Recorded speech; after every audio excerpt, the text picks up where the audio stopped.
Hello and good morning, everybody. Hey, I think we're finally working now. I gotta check real quick, make sure my mic is working, but I see the meter moving now finally, which is great news. Hopefully you heard the music at the start, and if I can get my, I'm gonna check this real quick. So I'm gonna mute my mic and just make sure that I can hear the stream coming through. So hold on. And if I can get my. All right. It's working! It's working! Hello, everybody. Welcome to this Xbox Live episode 673 Going Solo. As you can see, I've pulled the show out of retirement. I don't know, the eighth time. But it's just going to be me. I will probably get Rob and Brun to join on occasion. I'll twist their arm, or when big news comes out. I'm sure that they will be happy to join and contribute to the show. They better at least be listening and giving me feedback. So this is my first time doing this solo. It's very different than doing it with other people, so bear with me. My idea of this was I just want to. I'm planning to do maybe a couple shows a week. They're going to be a lot shorter. They're going to be on YouTube. I do have, as people join the chat, if they do, on the right-hand side of your screen, you'll see the little chat coming up on the window. But otherwise, I'm just showing some, like, Starfield, the developer diaries, just kind of running in the background for you to have something to look at. So the channel will improve over time as I learn the ins and outs of how to stream live on YouTube. So, but anyways, of course, I got to give the plug. Please like and subscribe. That would be awesome. Alrighty, so I want to start out by talking about ABK, so the Activision Blizzard King deal, and I'm really glad this thing's about over. I know that Microsoft and Activision they've cleared all hurdles at this point except the CMA, and in the UK, and they have agreed. Activision and Microsoft have agreed to extend the date out to October, so that they can work with the CMA to close this deal out completely. Microsoft can close right now if they want to. They can close in the US and everywhere else except England, and except the UK, right? But Microsoft is being smart about this. They've stated before, they're not done with acquisitions. And if they were to close over the CMA at this point, that could cause them problems later. Let's be honest, people hold grudges, people get upset, and they could fight back on the next acquisition that they would require a approval from the CMA. So this is a really good thing that Microsoft's doing this, taking the time, doing it right, and also ensuring that future acquisitions aren't going to be hampered by them just closing over the CMA at this time. So that's good. This whole deal, I know there's a lot of the ponies and the Xbots and, going back and forth, and the ponies are mad that, well, they're mad one day that Starfield's not coming to their platform, and then the next day they don't want it, and then the next day they're mad that it's not coming again. And it's been ridiculous the last 18 months with all the complaining and the crying and everything going on, that it's just nice to know that this is almost over. But this is going to be better for everybody. So even for the Sony gamers, the PlayStation gamers, Sony right now is a monopoly everywhere outside of the United States. They have massive market share. Even based by their own numbers, they're 90 some percent in Japan.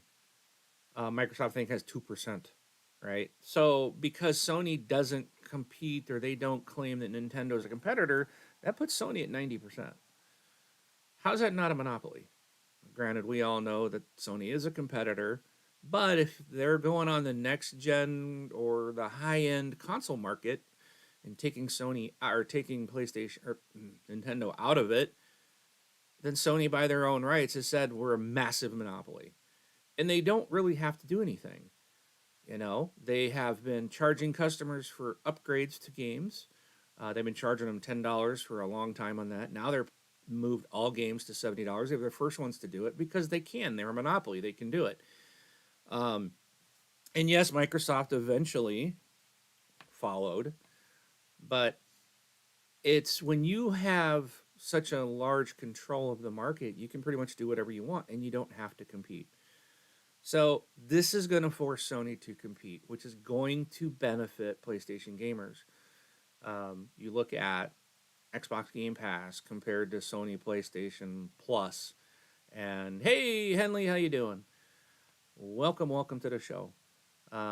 When you are comparing, or when all right, where I already got sidetracked just because I saw a chat come in. Go figure. Sony's going to compete. So, oh yeah, when you compare Game Pass to PlayStation's version of it, Game Pass by far rules. You got day and date and all that type of stuff, which you don't have in the PlayStation. And you know, I think they're starting to put their games on PC, and I do, and those are going to be day and date. But the console needs it too, and I think they're gonna. This type of stuff of biting into that monopolistic company's size is going to force them to start doing better offerings for those on the PlayStation, which is great. I think I love Game Pass. I would love, and if Sony, and I've said this before, if Sony did, it would be great. I think for all gamers, if Sony would just make their product, if they did it day and date like Microsoft does, and then they offered, hey, you can put the PlayStation Pass on the Xbox and Game Pass can be on PlayStation, then that would be great because you could buy one console and you could buy the console of your choice, but you could play games from both platforms. Everybody wins. You know, at the end of the day, it's like it's just a piece of hardware. We don't care about the piece of plastic. Some people do. They're defending their piece of plastic to the death, right? But it's all about the games. And there are Xbox gamers who would love to play PlayStation games. There's PlayStation gamers who would love to play Xbox games. And it's hard in this day to pay, you know, what, $1,200 now to buy both consoles, 11 to 1,200, if you buy in the with the Series X. You know, it's expensive.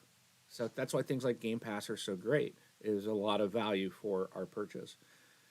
So hopefully Sony will see the writing on the wall and start to um, improve the PlayStation platform for the PlayStation game. Not the platform, but their Sony Plus or the Sony their like Game Pass competitor.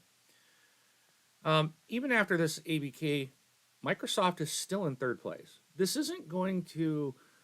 It's not going to massively overnight make put them in first place. They are not a monopoly. You hear a lot of the ponies going, Microsoft's a monopoly. They're not.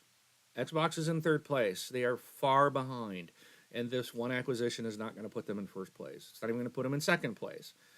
They're still going to be in third, and so there's not going to be any harm to anybody. And again, nobody's going to lose anything. Nobody here is losing anything. I know some of the ponies complain that Starfield, they took it away. Well, Starfield hasn't been launched on anything. It's not released. So you can't say they took something away from you when you never had it to begin with. So I think this is a great move for Microsoft to make Starfield exclusive. I do think they need to make things like Elder Scrolls 6, I think, should stay multi-platform, like they did with Minecraft Dungeons. Any franchise that was already on another platform, leave it there. Develop for both. That's what I think, and I think that's what they're going to do. Um, but we'll see. We have no idea.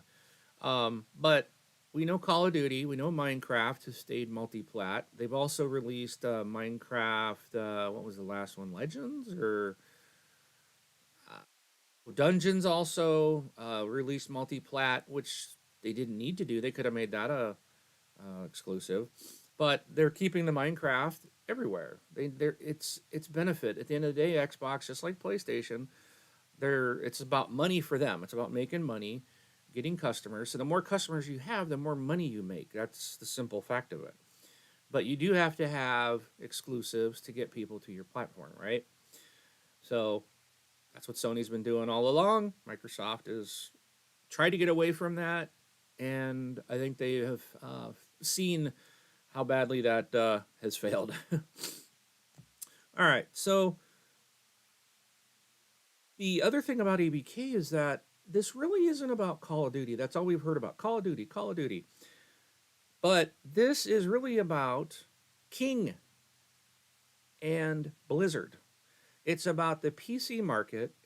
But it's mainly about the mobile market. So Google and Apple have a duopoly. So you want to talk about control? You know, we all have these phones in our hands, and they come from one of two providers, or your operating system is one of two providers. It's either Google or it's Apple, and they control what goes in their stores. And one of the things that the FTC and other regulators have been wanting to do is somehow break up that. So one of the things we saw was like Epic fought with Apple over this. Apple controls Apple. Why should Apple get uh, 70% or 30% of you buying Fortnite coins in the game? Like, there's no. It's just taking money away from Epic. They're the ones that are doing it. It's like, I get if it's a game sale, but when it just seems they're Apple and Google are just making money. They're just taking it because they can. Again, a monopoly, right? Or in this case, a duopoly, and they're both doing the exact same thing. And there's no one else that can get it in the market. This purchase of King, one of the things that I know Microsoft is working on is they want to make an actual another possible mobile store that can be available everywhere. And this again can help consumers and again drive competition and give us a third option for a mobile platform store to make purchases that might be cheaper on on the Microsoft platform, and you're still buying your apps. They're still going to work. So we're trying to break that duopoly up. Again, all to the benefit of the consumer. So again, this was not about COD. COD's not going anywhere. I have a lot of thoughts about what Sony's done. Jim Ryan. I do predict Jim Ryan will be fired within the next 12 months. And yeah, he did what he was supposed to do to fight and try to stop it to protect Sony. However, I think he went a little too far. I think he was dirty. I think he's a dirtbag myself, but um, he did his job. But I also think they went too far, and he basically aired their own dirty laundry. And now that Sony's being investigated by regulators for all the anti-competitive practices that they have done throughout all the years. How many consoles have they run out of business? So I think that what is it? The chickens are going to come home to roost, right? All right. So we'll see. It's just my little prediction. We'll see if Jim Ryan's going to stick around very long. Maybe he will, but I do predict within a year that he's going to leave either on his own accord or to spend more time with family or whatever. I don't think that it'll be come out as he's fired, but I think that Sony's going to be like, "You're out of here, dude. How do you want to go out? We'll make it nice for you, but you're gone." So we'll see. All right. So I think that's a bit it for my thoughts on ABK. At this point, please like and subscribe. I'd appreciate it. All right. So Game Pass Core. Now, this is something new. So Microsoft is finally getting rid of Xbox Live Gold. Sort of. They're kind of getting rid of it, but in a in a kind of sneaky way, it's still there.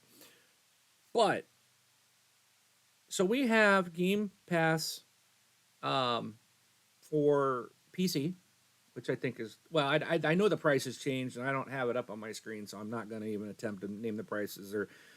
But and you got Game Pass for PC, which gives you all the games on the PC. And then you've got the Game Pass for Xbox, which gives you all the games on the console. Then they got Game Pass Ultimate, which is what I have. Um, Now, the Game Pass for PC does allow you to play online.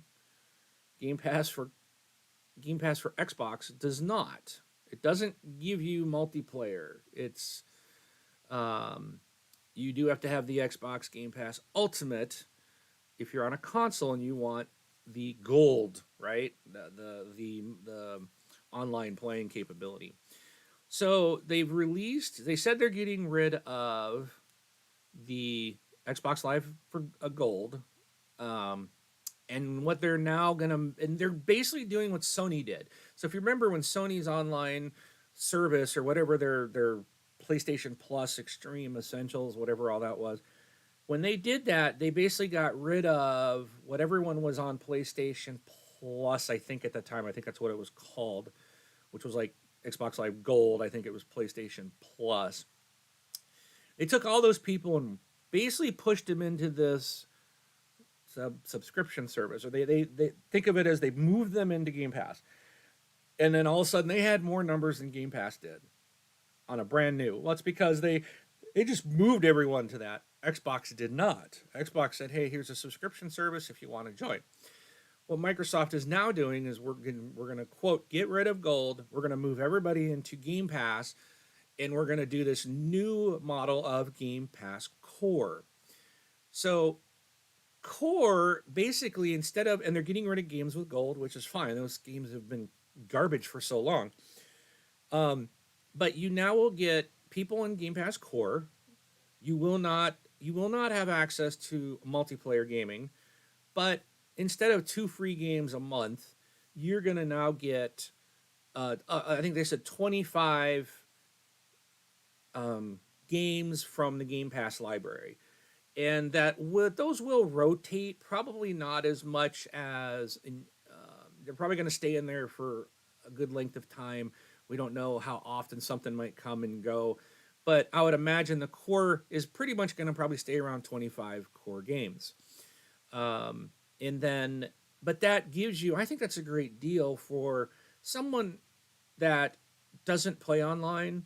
And I know a lot of people are complaining about, well, they should, you shouldn't have to pay for online, and I agree with that. In today's day and age, on the PC, you don't have to pay for online, but they do charge you on the console. I do wish Microsoft would get rid of that, but again, they've got millions of people paying every month to pay that, and it's no company just wants to say, okay, we're just going to give up all this money every month, millions and potentially billions of dollars a month, just to be a good guy, right? The companies are in they need to make money, and this is the more money they make that goes into the games, which we're seeing, bigger and better and badder games. So they need the money to develop those. But I do think that should go away. All right. So outside of that should go away. Microsoft has metrics. They know how many gamers don't use multiplayer.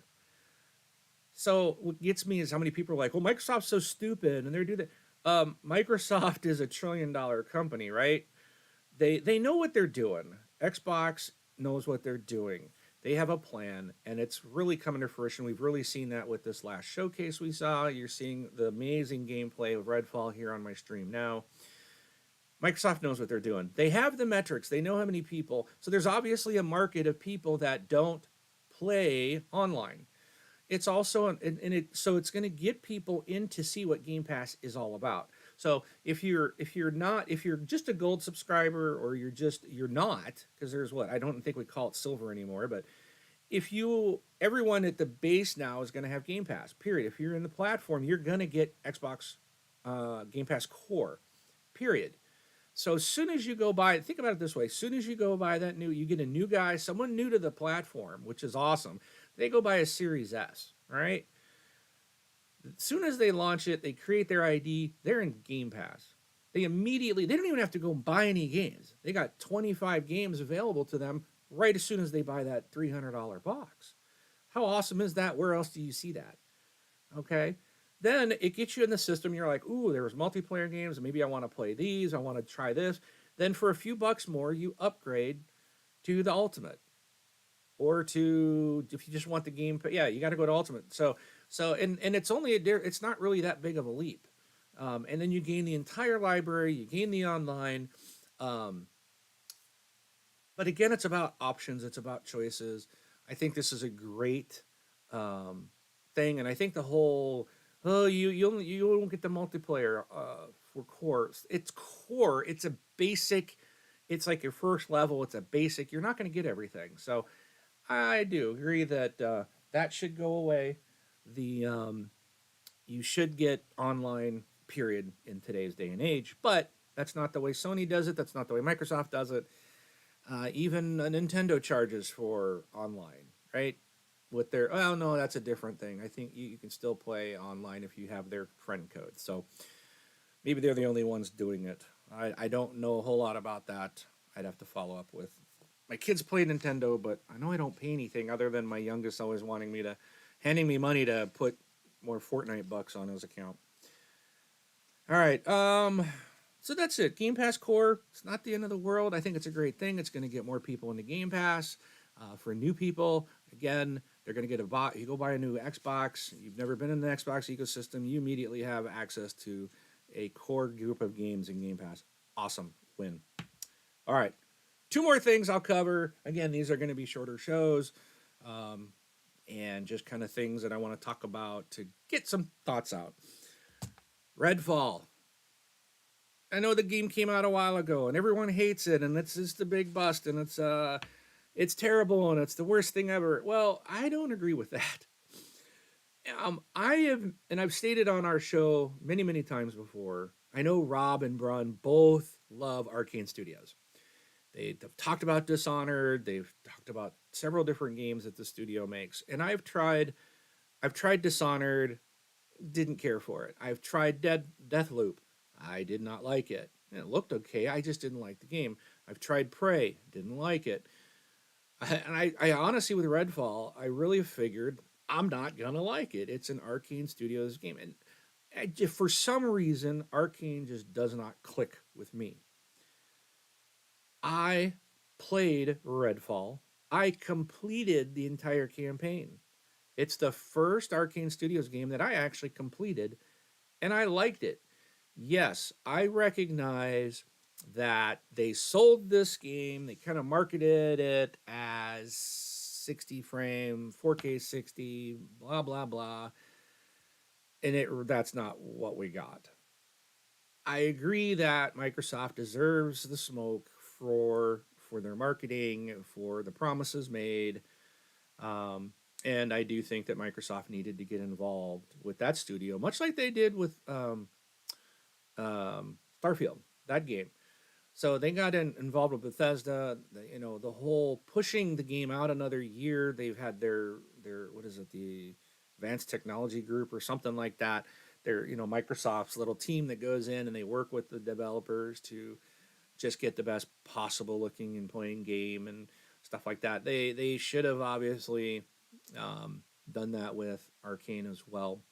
But it sounds like there was a lot of things internally at Arcane where they didn't want to do the game. It was forced upon them before the purchase because the parent company wanted them to have this type of game instead of what they're known for, the core single player type. They wanted this co-op open world type of thing. And all I can say about Redfall is don't buy into all the hype, or the hate, I should say, because there's no hype, there's hate. Don't buy into the hate. The game is actually a lot of fun. I enjoyed the co-op works really well. It is you can go anywhere. You can be in different places than other players, which it's untethered, which was different, and it was nice. You didn't have to worry about where someone else was, but it's a lot better if you're just sticking together and fighting all the vampires. I did enjoy the game. I didn't think that it was as bad as everyone claimed it to be. I mean, we've all played worse games. That's the thing. For as much hate as Redfall got, there are worse games out there that people just seem to play and don't seem to care about. But because this was the first Microsoft exclusive, it gets all the hate because it's, and again, this was a game that ponies wanted and were complaining, we want Redfall, we should get it too, and then until it released, and then they turn around and go, ha ha, who would want that garbage? It's like, well, you guys wanted it. And the truth is they're missing out on a great game. But Sony has taken a lot of games off Xbox, and Xbox gamers don't get them unless they buy a PlayStation. So, it's just the nature of the game. It's the way it is. If so, what I want to say about Redfall is, if you do have Game Pass, don't ignore the game. Give it a shot. Now, if you are a true massive Arcane Studios fan, maybe you probably won't like it because it is different. But if you're like me, who've not cared for Arcane games in the past, give it a shot. It doesn't hurt you. Try it out. See what you think. Go in with an open mind and just play and see what you think of it. And I'd love to hear back on your thoughts.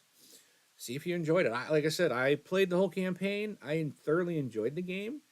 I would play DLC, but I don't expect that game to get any DLC. I think that's a one and done. But yeah, and if you are playing, hit me up, Wingman709. In case I did not say that earlier, you should all know me by now.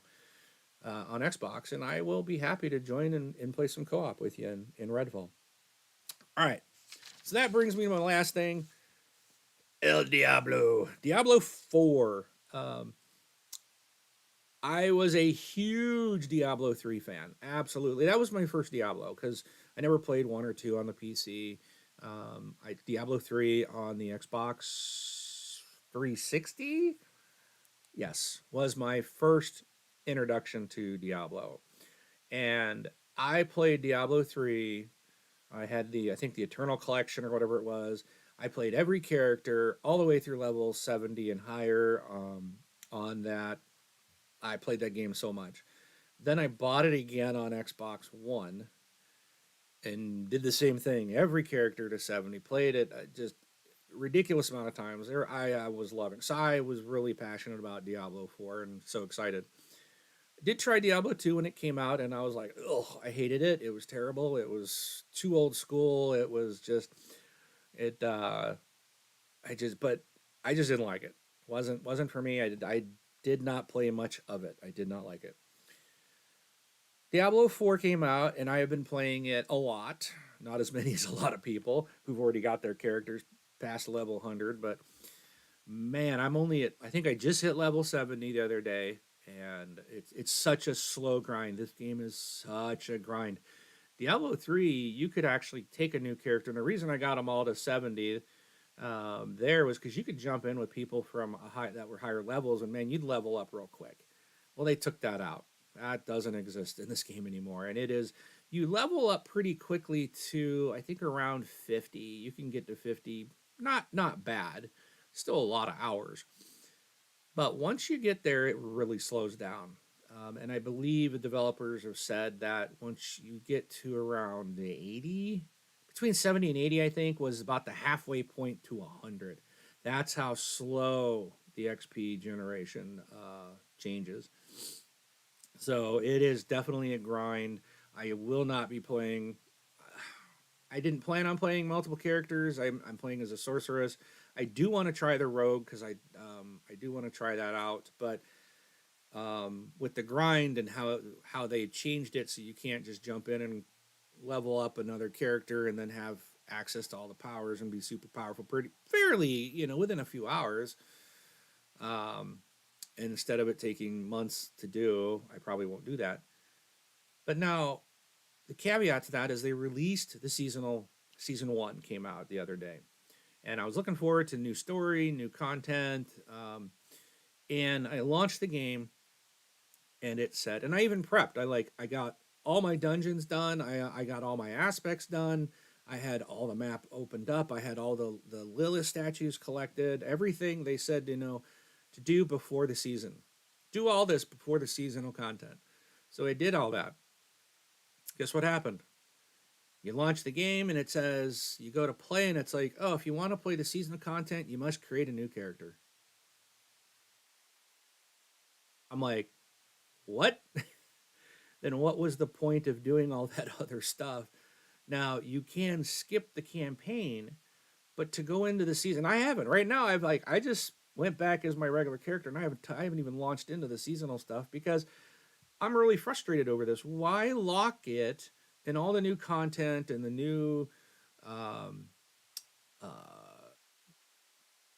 not the collectibles, but the gear. The gear. Why is the gear locked? So all these people that have been playing for the past month or so, just hundreds of hours. Now that it's like, okay, we got new content, but you have to start over. I why? What's the point of that? Someone explain that to me. I don't get it. That's really ridiculous. And it's almost at this level. Today on this Xbox Live. All right, but I won't play the whole rant.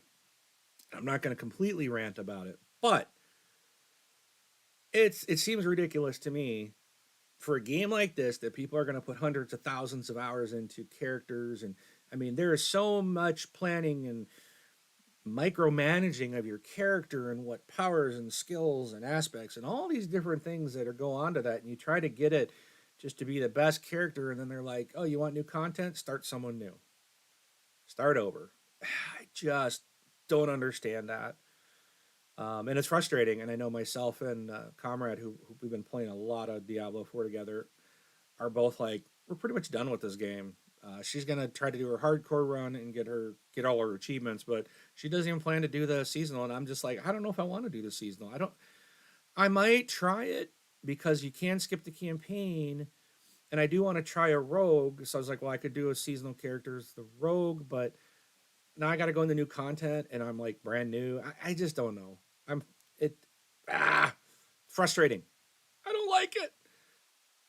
Okay, that's really it. Otherwise, the game is gorgeous, and there's a lot to do. There is so much to do in Diablo 4. I will say that there is no end of things. But a couple of gripes. Why is it every time I go into a dungeon, there's a group of people that, oh, help us, my friends have been injured, we need your help to get out. I'm to the point I just ignore them. Like, no, you're on your own. I'm not here just to help you.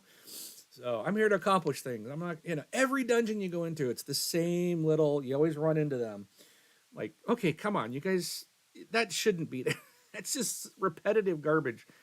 But I guess maybe it's a way to get more experience points. I don't know. It just seems ridiculous that every dungeon you run into a group that, we need your help. All right. Anyways, I'm going to say it again. Please like and subscribe. I want to get the subscribers up. I'm going for. I want to get to 1,000 because then I can try to get on the program to get super chats and things like that, and then people can actually. I don't know what it's called. It's not subscribe because subscribe everywhere else costs money. Here it's free.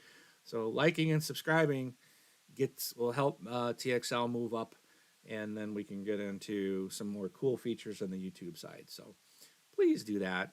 Please share the video out. Please share the link out on your feeds, social media feeds, and stuff like that. I haven't decided if I'm gonna do a schedule. I don't think I will because I want to just do when something in the news I feel is worth talking about. So again, this is going to be very different than the TXL you had before. If you guys have any ideas, comment on this episode on the YouTube, and I'll keep my eye on it. I did get a question. I think it was Cat Flap 1970 on our Facebook group. I was asking about voicemails. Their voicemail should still work. Just going to this xboxlife.com, hitting the voicemail button there. So I will verify that. I'll make sure I've still got access to that email system. I should. So taking it all over for now. But again, Robin Brunn, you're welcome on anytime. But again, thank you, everybody. Appreciate you guys showing up and listening to me ramble for a few minutes. And I will be back on another day with some more thoughts. Now, let me figure out how to do this. All right, let's see if this works. Bye, everybody.